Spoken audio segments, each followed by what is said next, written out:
name is Linda Carlson, and I am here to talk to you about population diversity in company-owned towns in the Pacific Northwest. Many of the towns in our area were built by railway executives who needed coal mines to provide the fuel for their locomotives. These people were determined to not have strikes, and so they made a point of recruiting from ethnically diverse groups. They brought in people with different languages, different cultures, assuming that these people would not eventually assimilate and work together against management. When strikes did come, as they did, the companies brought in strike breakers from afar, often African Americans who were coming up from the South because of the promise of a job. Whatever the industry, turnover was always a terrible problem. And so early on, we had at least a handful of houses in each company town for management because managers were reluctant to leave their families behind for any length of time. As things progressed, however, company town managers decided it made more sense to provide even more housing for married men because married men, whatever their level of expertise, were far more stable workers. They didn't fight so much, they didn't drink so much, they didn't gamble so much, and they certainly did not quit on the spot as single workers were apt to do. Another plus, married people spent lots more money at the company store. Another reason for diversity was to fill low-paid jobs.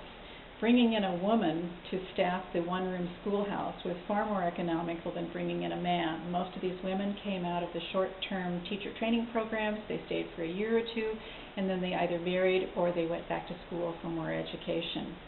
Then there were terribly unpleasant jobs that could be filled with unskilled workers, such as the green chain in the sawmill, the maintenance on the logging railway, and sewing cement sacks for towns like Concrete. In each case, these were jobs that were typically filled by ethnic minorities. One major reason for diversity in the 1930s was the Works Progress Administration, which came in and funded projects like our Grand Coulee Dam. And one of the federal mandates was that if a county had X number of racial minorities, then employment on the project had to have that same percentage of racial minorities. And finally, diversity, especially in gender, really increased with the World Wars. Both World War I and World War II created huge needs for coal and for forest products and for copper. Those products were all defense necessary, and as men were drafted and chose to leave and enlist, women were brought into the workforce.